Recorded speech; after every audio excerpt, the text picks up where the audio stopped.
What's up, everybody? It's your girl Melissa Renee with bellaminded.com, and we are here for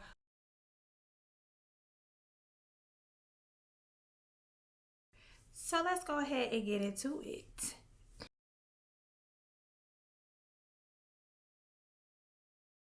We're going to talk about friendship as it relates to us as Black women. I want to get into this topic because let's get this healing. Let's start bringing up topics, bringing up things, feelings, emotions that we can actually gain understanding from and unpack, bring to the forefront so we can move on and we can heal from it and have better relationships. You know, I've been looking in comments and seeing this topic and listening to the stories, and to some degree it seems like we all have a certain degree of relatability to certain downfalls or down pits as it relates to friendships among Black women. So let's get into the first thing and let's define what a friendship is, because I'm big on defining words, because this society right now, where we at and where we in, we just like to take words and just imply and put our own definition based on our feelings, based on our experience. So let's get it clear to what a friendship is before I give my take on it. A friendship is defined as a person whom one knows and with whom one has a bond of mutual affection. So I'll read it again. A friendship is a person whom one knows and with whom one has a bond of mutual affection. So it's just two people who know each other, who have a mutual affection and love for one another. That's simply put of what a friend is. So we got that cleared. But my take on it is that not only is it that, but it runs a little deeper as far as how you deal with the friendship based on how you go into friendships. If you go into a friendship thinking and believing and knowing that it is a relationship just like any other relationship that you have and form in life, then you won't take advantage of the opportunities of what a good friend is and the opportunities that give you the signs of what to stay away from and what's not such a good friend. Friendships, like I say, run off the same mutual foundation of any relationship, which is communication, love, loyalty, respect, and commonalities. And it's probably some other things in there, but I only express that and say that is because we as women, I feel like we have a certain regard to our romantic relationships versus our friendships. And they are, where they are both different, they are both just as important and just as vital in our lives. So one isn't over the other as far as the importance and how to nurture it and how to grow within that relationship. But they're just different types of relationships. One is romantic, one is a friendship. However, I feel like any relationship across the board, whether it's a relationship between romantic partners, whether it's a relationship between two platonic friends, whether it's a relationship between a child and a parent, or siblings or family members, relationships still stem from, in my opinion, the same foundation and premise across the board. You cannot have a functional, healthy relationship if you don't have effective and good communication, if you're not loyal to some degree with one another, if you don't have mutual love for one another and able to express that love and receive that love, if you don't respect one another, And of course, if you don't have anything in common. And I say that because one thing I kept seeing is a notion or a point of view I kept seeing with some women was to say that, you have friends and they don't even like you. And so for me, it's like, to not like somebody is to say that maybe y'all really just don't have anything in common whatsoever. And maybe they just have you around just because it's the familiarity. Y'all were friends from elementary school. Y'all live in the same area. So you become familiar with this person. Even though you've outgrown each other, it's just the premise of familiarity that keeps you there. Like, I'll talk about myself, for instance. So I was reading up, of course, on my birth chart. And it came to my attention that it said people who have signs that are in the first part of their houses, like your first house to your sixth house, and you have a lot of you have planets that, most of your planets are in your first 6 houses versus your latter houses, 7 through 12. They say those people tend to have a nostalgia for childhood friendships, meaning that it's a little harder for them to detach themselves and move on, even if we know that the relationship is not going anywhere and progressing in any direction of where we're progressing. And I thought about that, and I was like, that's kind of true when it comes to me. That's kind of very true for me. I definitely can say that I have held on to certain friendships, allowed certain people back into my life, left and let them back again, just based off the premise of, this person that I knew, who I've come familiar with, and for sentimental, reasons. Like, we had something, we did things, we had memories, we had experiences. So for that purpose, I kind of held on to things when I should have let certain things go a long time ago. Now, people kind of feel away with that notion, to feel like it's a bad thing to let a friendship go. But I'm recognizing at this point in my life that it's not a bad thing, because sometimes you just grow apart.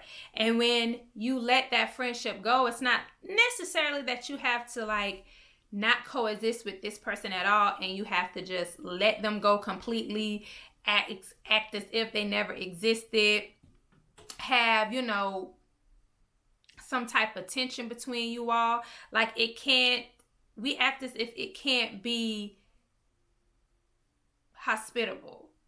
Like, it can't be just cordial. You can have a friendship, and maybe that friendship is now not so much a friendship, but maybe they're more of an acquaintance or an associate. Somebody that you can still speak to on occasion, you see on occasion. You might, be in mutual settings, mutual events with each other, and you can still be cool and cordial. It doesn't have to be any type of animosity between one another. And I feel like we kind of take that personal. Sometimes we just grow apart. We just have different directions we're going in life. And maybe we may end up being friends again, and our paths will cross, and maybe our paths will never cross again. And that's what it is. But we still have the experience. We still have a memory. And through the things that I went through with you in my life, you still will forever be a part of my life, because there are things that happen to me that you were there with, you were in the process with. So you'll never be forgotten. You'll always hold a sentimental place in my heart, but that doesn't mean that you have to have or become a placeholder, and you have to be cemented in my life, physically. So I say all of that to say that it's definitely okay. And if you're looking at this and after seeing this, you kind of we're not on the same, wavelength right now. It's okay to admit that, and it's okay to move on. It's okay. It's not a problem. I've had people that I was friends with, and we used to talk every day, and it went from talking to every day till we don't talk anymore. There's importance in friendships. So, like I say, with any relationship, your communication, effective communication. If you cannot communicate with your friend and they can't openly communicate with you and expressing how they feel, and you being receptive on them expressing how they feel, on them being receptive of you expressing things to them, listening, being able to actually listen to them, not being judgmental towards them. Like all of these things have to do with being able to communicate with one another. And if you don't have that in your friendship, then that's not really a solid friendship, if a friendship at all. I'll give an example. A young lady, we were going back and forth with the Bambi Sierra Erica situation on YouTube, and I'll get into that later. But she made a point to say that, sometimes you don't necessarily want to just tell your friends certain things because you feel you're afraid of the backlash or how they may get, because they are emotional, how they're going to react. So you kind of hesitant on expressing certain things to them. So in my response, and I wish I could have posted this back and forth, but she deleted it. Why? I don't know. I don't think it was a bad interaction, but I don't know. She deleted it. But I responded to her and I said, if that's your friend and you can't feel comfortable expressing or telling them things without them reacting away, whether they shut down and call themselves being mad at you and not speaking to you for a while, they get upset and outraged and want to curse you out and want to fight you, make you feel guilty, whatever the case may be, then that's not effective communication. That's not a good friend, because you should be able to talk to your friend. And then I posed a question to her. I said, if that was your boyfriend, your husband, your man, whoever, whatever title you want to give, if you expressed your feelings to him or communicated to him and he always lashed out at you or shut down or, made you feel guilty, gaslighted you for you expressing and communicating with him, would you think that was okay? Would you think that your relationship was healthy and stable? Would you not see a problem in that? Would that not be something you would want to address in your relationship? And her response was, well, yeah, I would have a problem with that. So, what's the difference? Why does your friend, your girlfriend, get a pass, but your boyfriend, husband doesn't? It's the same premise. Communication is communication. Your friend shouldn't get a pass in the fact that they won't allow you or give you the space to be able to communicate and express your feelings and say how you feel, or come to them with certain information and they blow up on you and you think that that's okay and that's something that you can overlook, when you wouldn't overlook it if that was your romantic partner.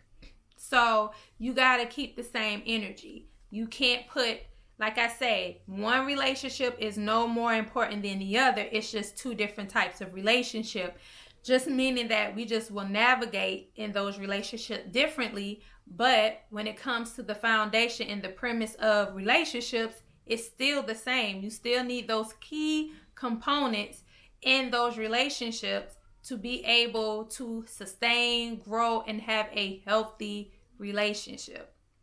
So you cannot be in a relationship with a friend and hold and silence yourself and shrink yourself and make yourself small because this friend won't allow you the space to be able to express yourself, be yourself, and actually communicate with them in a way where you feel safe to communicate with them.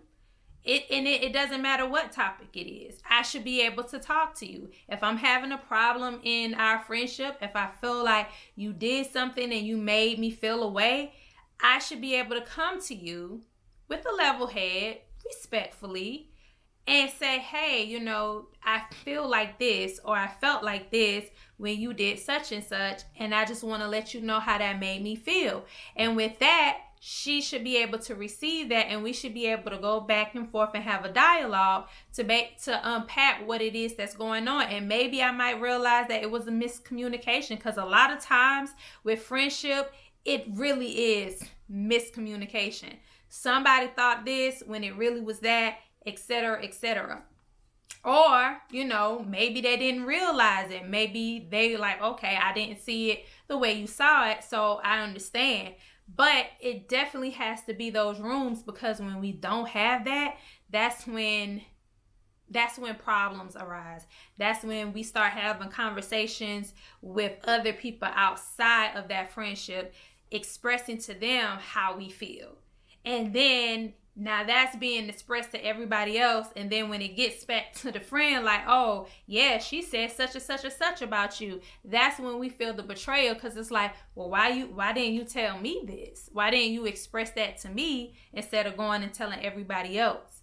So you also have to make sure you give your friend the opportunity. Don't just not tell them because you in your feelings feeling like, oh, I don't want to tell her because she going to act the way. Give the opportunity. Express it first.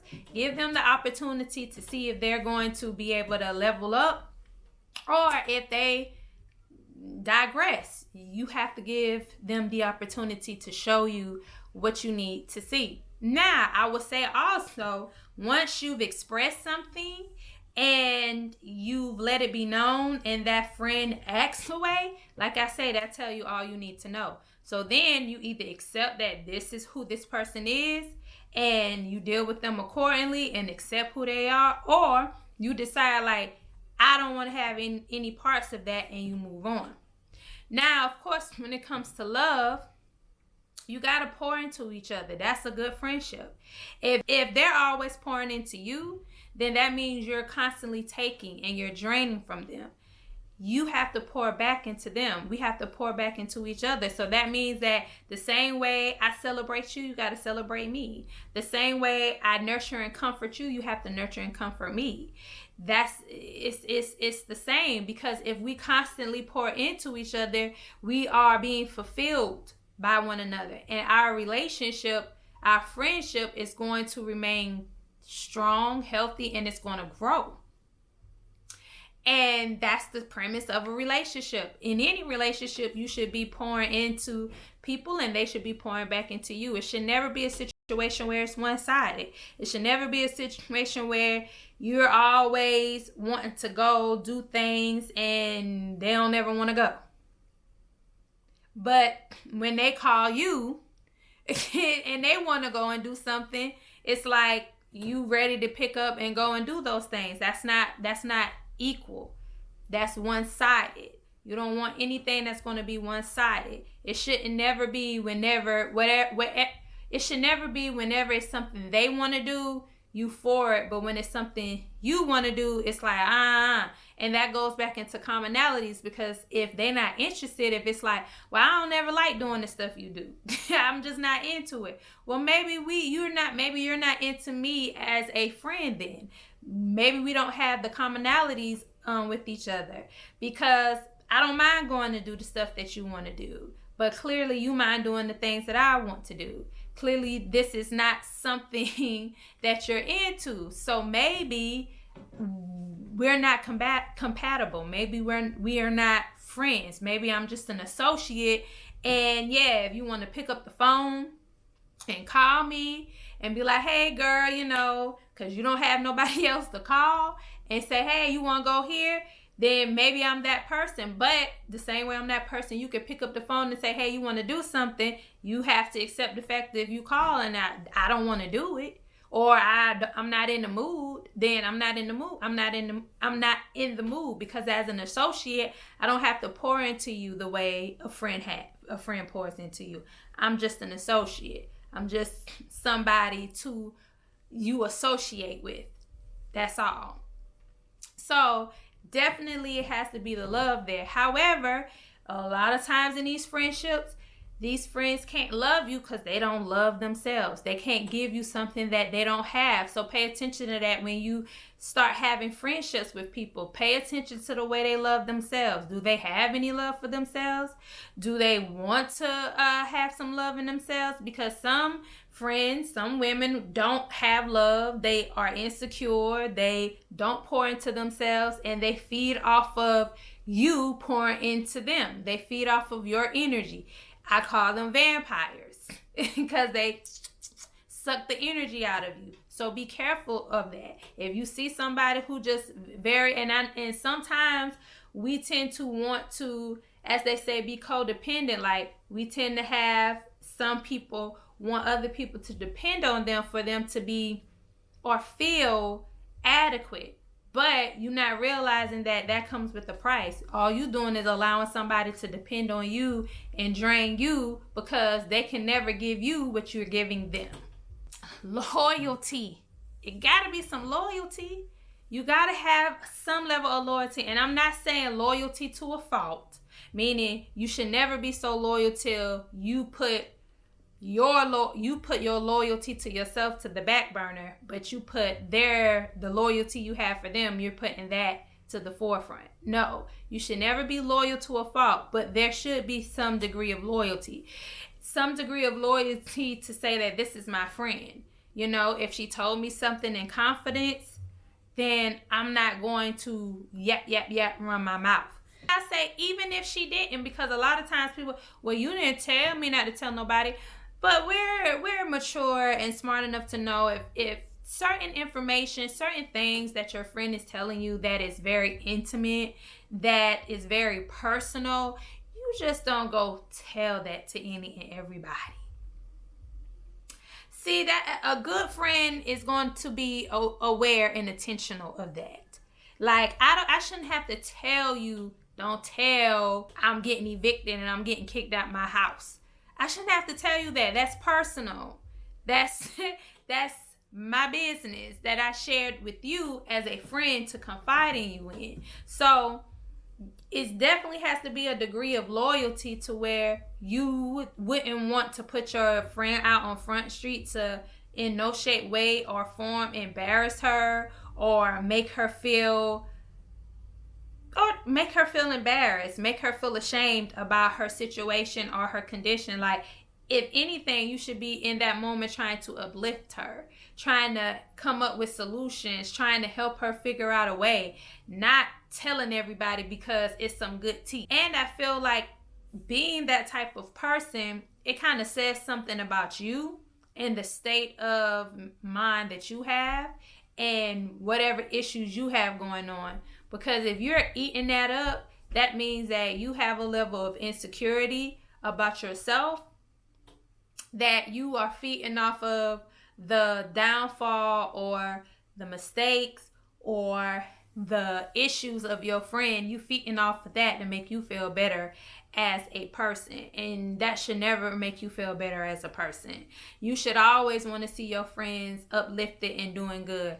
When I used to be very opinionated back in the day, I used to just say it like this, why, and I realized as a friend, it was a better way of me doing those things because I was very opinionated. Not to say that the things that I said I didn't mean, nor were they true, but it's just to say that it was a time and a place to say things, and it's a way that you say things. And I recognize those things now for me to be a better friend. But anything that I said to friends in my past or even friends now, I say it out of the sake of love. I say it because I'm really mad when I see you are letting this man take advantage of you. It's not because I just want, girl, she dumb, she stupid. No, I'm just like, sis, you are way better than this. You deserve so much better than this. Why are you doing this? Why are you lowering yourself on this man's level when you so much better than that? So I say it might come off a certain way because that's just how passionate I am, and maybe even frustrated at the fact that I don't see why you can't see in you what I see in you. Like, why you can't see that? Why don't you see you deserve better than this? Come on, like, but I realize at the end of the day, you can only say what you need to say, and you have to leave it alone because this is their life. They got to go through whatever they need to go through to get to wherever they need to get to. And you don't get to decide when they should get the lesson and when they shouldn't. Like, you're not walking a journey. You don't know the lessons and how they're supposed to get the lessons to shape who they are and align them with their purpose. You don't. But I only said that because if you were my friend, I never said anything to be malicious to you. If me saying things to you that you might have not liked, it was really because I just didn't like what I saw. I didn't like how you were treated. I didn't like how you were treating yourself. I didn't like how you was not believing in yourself and being better. So that's why I said certain things. And let's talk about talking about your friends with people who don't like them. Like, listen, I can have a mutual friend or an associate. You might not like my friend, and that's cool. We all have, like I say, I don't control who people are friends with.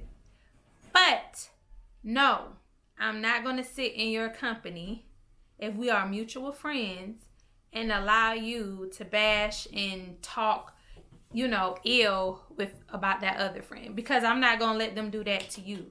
So I would definitely be on some tip, like, if you're not speaking, if we're not going to have a constructive conversation about the turmoil or what's going on in regards to our friendship, to where we can have a meeting of the minds or have come to some resolve, then we don't need to have a conversation, because I'm not about to sit here and just let you go on an event spree where you can bash and do all of that. You got to find your other friend who ain't a friend.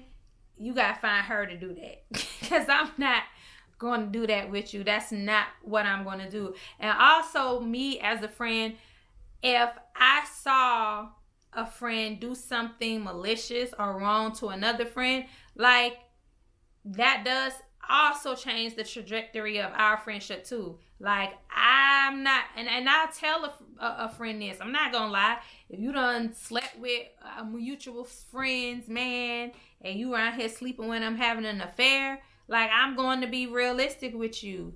Yeah, that was wrong. And that does change the way our friendship works, because I have to look at your character now and the type of person you are. I can't just go and take a blind eye because, well, she ain't do it to my man. Like, now, but who's to say you won't? I don't know, because you've put this trust in our relationship because you out here sleeping with other people men.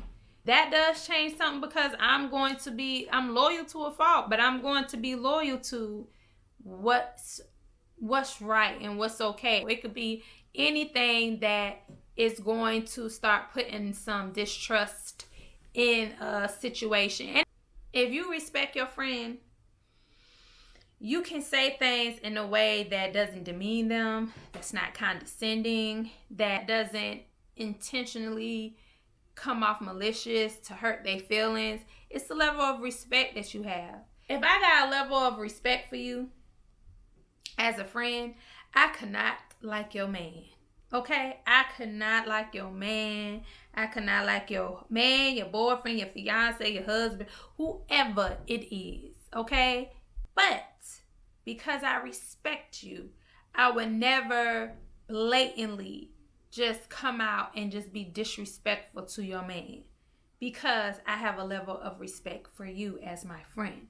So because you're my friend and I respect you as my friend, I have a level of respect.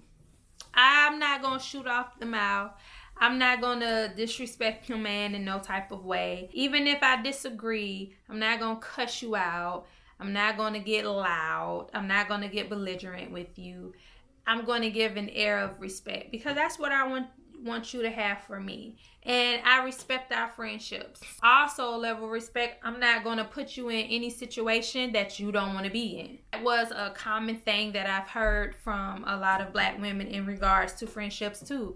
Being in compromised situation, being taken to, to a house with a bunch of guys that they don't really know like that, and the friend disappear and leave them there, or the friend leave them at the club. I think that's something that we could say has happened to all of us. Like, that's not respecting your friend. You're not going to put your friend in an environment that's going to make them uncomfortable. You're not going to leave your friend in a room with some strangers they don't know because you off in the other room doing what it is you're doing. You're not going to have your friend in situations where other people don't like them and mistreat them and talk bad about them or become shady to them, like make an uncomfortable environment. No, if your friend is with you and came with you, you have a responsibility as a friend to make sure that that friend feels safe, feels secure, feels like you're still their friend. Because that's the thing that happens too. Friends get around other people and switch up. And I feel like that's a lack of respect for your friendship. Because if that's your friendship, you're not going to switch up. You're not going to change. You're going to be the same person. And you're going to say, this is my friend. And out of respect for me, I need y'all to respect my friend. Even if you got a problem with my friend, come speak to me about it. And I will address my friend. But I didn't come here for my friend to feel any type of way. And the last one, I kind of hinted on commonalities. Like, gotta have stuff in common. Gotta have some stuff in common. It don't have to be everything that's in common, because I do believe opposites do attract. And I believe if your opposites is things that somebody who has a different lifestyle or perspective than you, they could kind of open your eyes to some things that you could very well like. So opposites attracting is a good thing because it kind of broadens your horizons on new things and new ways that you might not have done if you just stayed in your little comfortable bubble. So opposites is fine, but it still has to be some draw, some mutual draw between each other, whether y'all are very free-spirited, open people and y'all willing to do all kind of different things, whether y'all like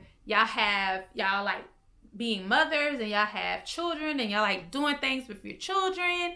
Y'all like having, it's something. It doesn't matter. It has to be something. If you don't have anything in common with that friend, then it's like, I don't see how that can be much of a friendship. If y'all never like doing things with each other, it's just like, what is it? If y'all always on the phone disagreeing and disputing different things all the time, it's like, that's not a friend. That's maybe an enemy, a frenemy, or whatever you want to call it. But you got to have something in common.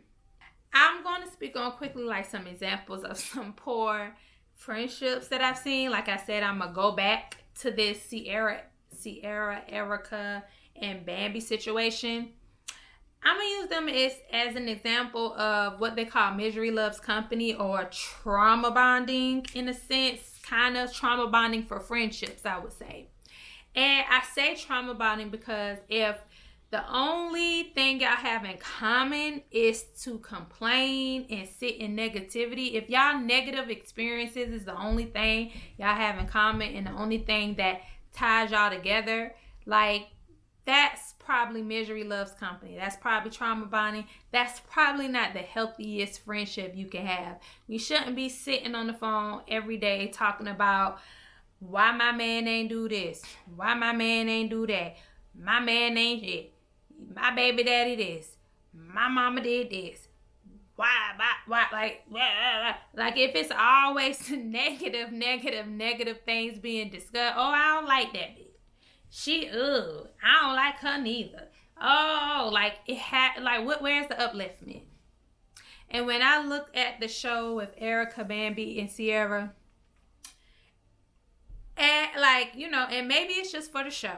Maybe for the show, this is the narrative because they definitely have to have a storyline. Maybe off the show, maybe they were just, you know, maybe they had other conversations and other things. But if you looked at Yandy and Rashida's storyline, it was like, yeah, they had issues. They came and sat down. Oh, you know, I'm having issues with, you know, Kirk, and this is going on. And Yandy came with a solution.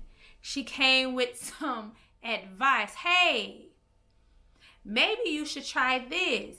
Maybe you should have your son talk to Kirk. Maybe, like, she was coming with some positive solution. She wasn't sitting there like, cause Kirk ain't nothing, girl. I don't know why you with him in the face. Oh, I know he ain't this, he ain't that. Like, and when I heard Sierra and Erica and Bambi, it was just like, it was the constant talk on and on and on about the negative things going on in their life. And it's like, that is draining. That is a draining friendship. And y'all are depleting each other. Y'all not pouring into each other. Y'all are depleting each other. You're causing each other to be stagnant. There is no space and room for growth.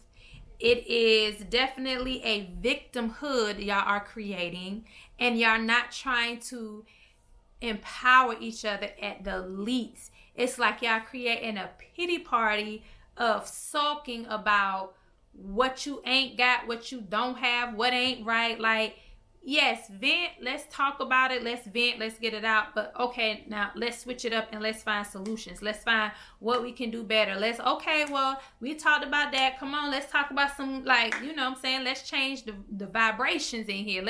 Let's do something different.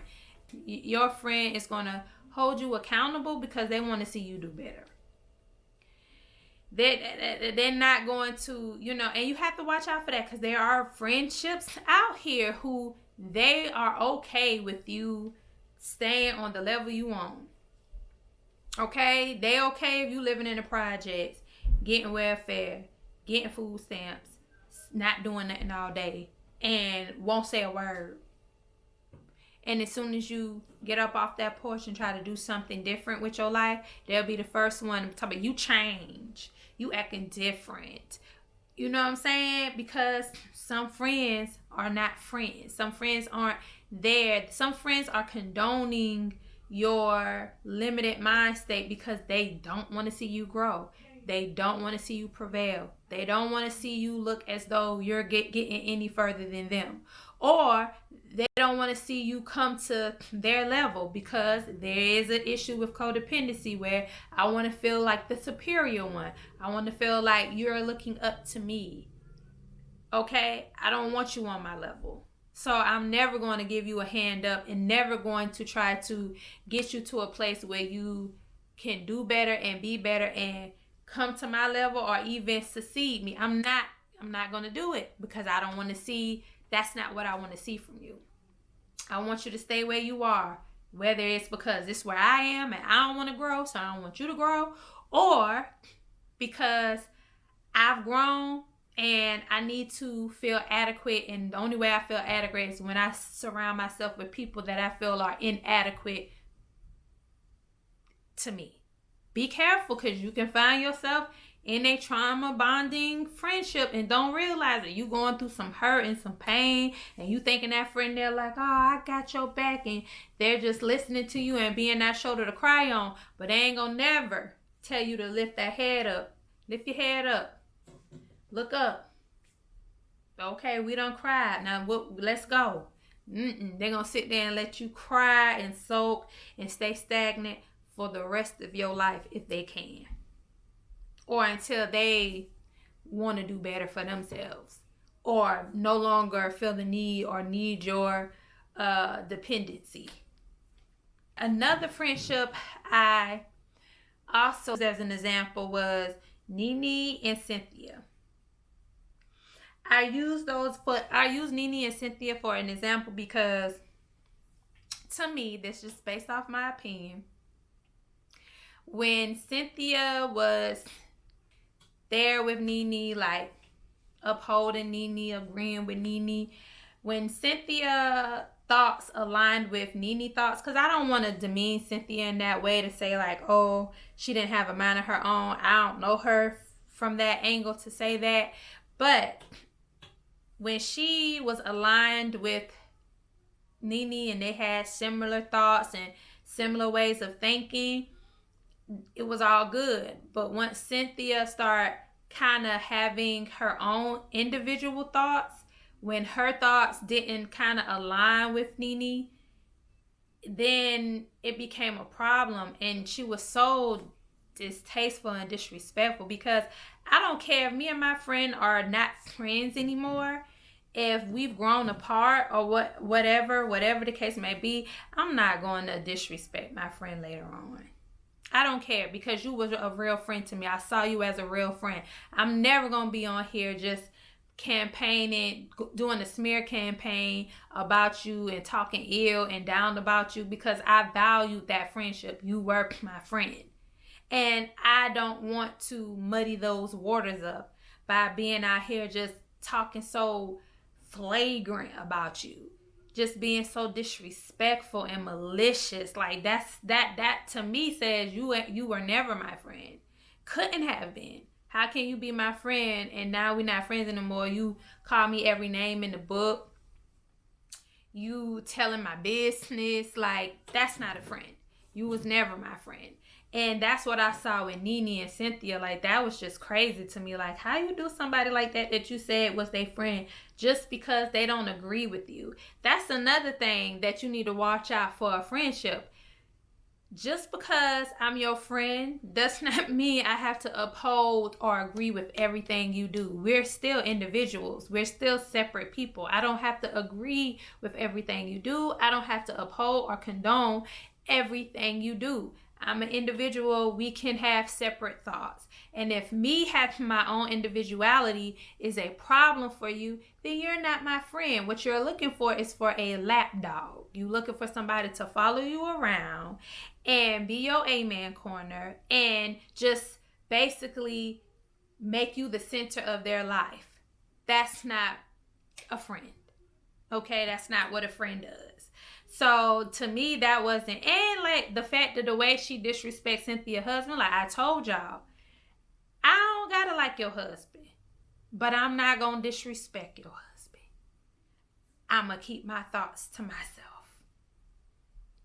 Or if in any way I feel like your husband did something that was disrespectful to me, I'm going to first address you and let you know how that made me feel. Now, if you don't address the situation, if you allow your husband to continue to be disrespectful, then that tell me where our friendship is.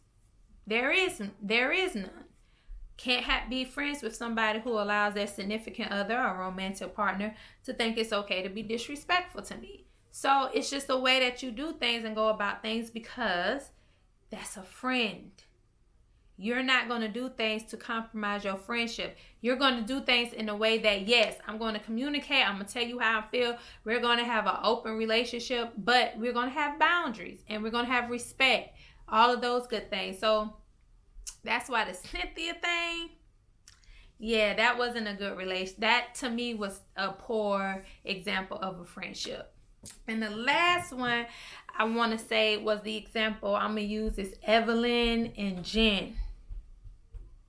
That was not a good relationship. And I feel like they can take some shared responsibility on that.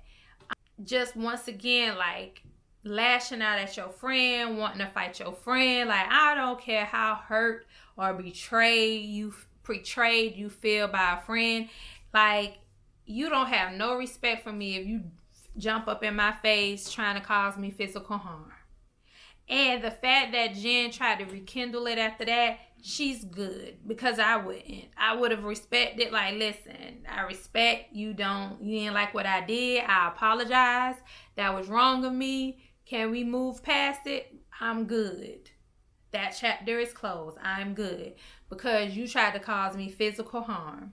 Ain't no way in the world, okay? I'm sure your mama, somebody done did you wrong and you ain't trying to fight them and beat them up or whatever the case may be. That is not cool in the least bit. So I always saw Evelyn lash out and become volatile to Jen, while Jen kind of maintained and was more, I don't recall Jen ever trying to put a hand on Evelyn. That's just next level, and that's not cool. And I've said this before, I don't care what nobody say. I don't care how much somebody triggers you, pokes you, says something to you that makes you angry. Like, it does not excuse or justify your lack of self-control to where you take it to a whole nother level by trying to attack somebody physically. That's crazy. That is not okay. And it's not acceptable in no shape, way, or form. I don't care if you don't like me that much. If I did something to hurt you that bad, just walk away. Don't deal with me ever again. And it's understandable, and that is warranted. But to try to put your hands on me, especially when I didn't do anything to violate you on that level, I didn't put my hands on you, I didn't try to harm you, there's no excuse for you trying to harm me back because you can't control your emotions or your anger. So I just think that was not to say what Jen did was correct and the things that she did, because whatever she felt or whatever things was, she should have talked to Evelyn about it. If a friend get to the point where they're willing to get violent with you, that is not your friend. Okay? That person probably needs some help. You just need to go the other way. Just leave that situation alone altogether. Like, you trying to fight me? We good. I'll give an example of I think it's more of a healthier relationship to me that I've seen, and I'll say Candy and Tiny, because like even watching them on the Escape reality show, I saw where Candy was upset. It was like the first Escape reality show. She was upset and she felt away, but I like the fact how they talked it out.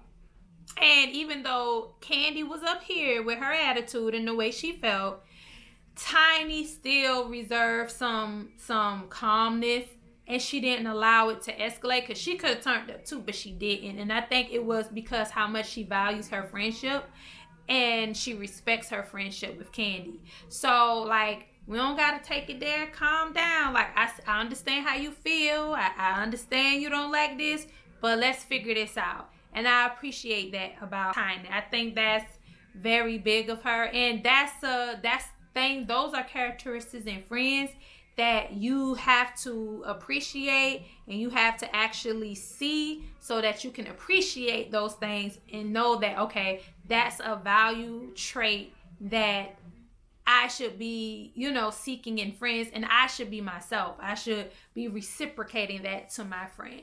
And you have to keep mental notes of stuff like that. When you see stuff like that, keep a mental note. Like, okay, that's what's up. I don't think that's weird how they don't really show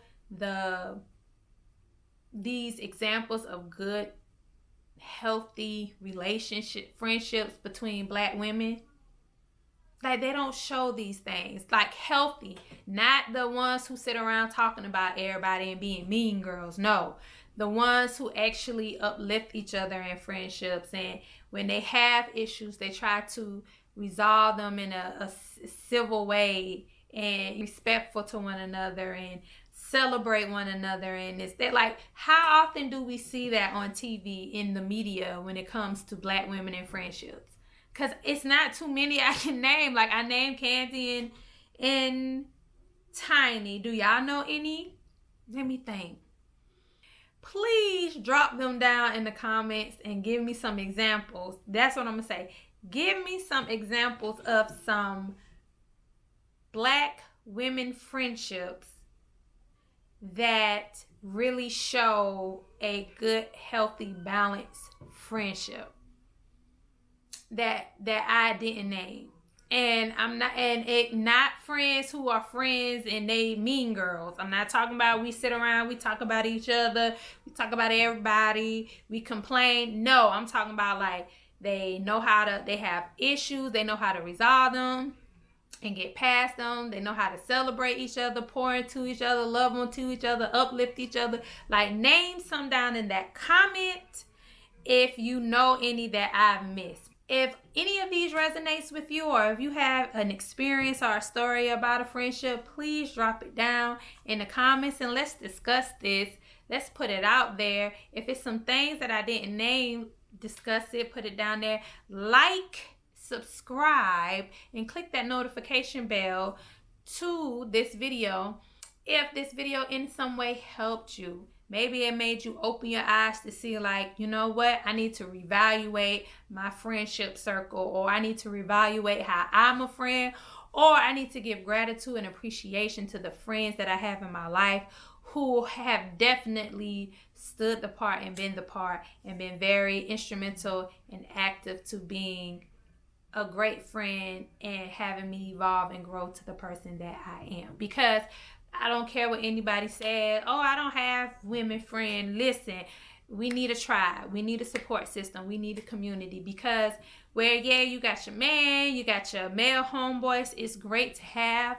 But it's something about that womanhood and that collective of women that you are going to need for things that men just don't understand and they can't relate to. And I'm sure they can be there for you, but they can't be there for you in the way that a woman can. That's all for this video, y'all. I thank y'all for tuning in. Like I say, click like, subscribe, and click that notification bell if you enjoyed this video, if this video was helpful. And other than that, y'all, peace and blessings, y'all.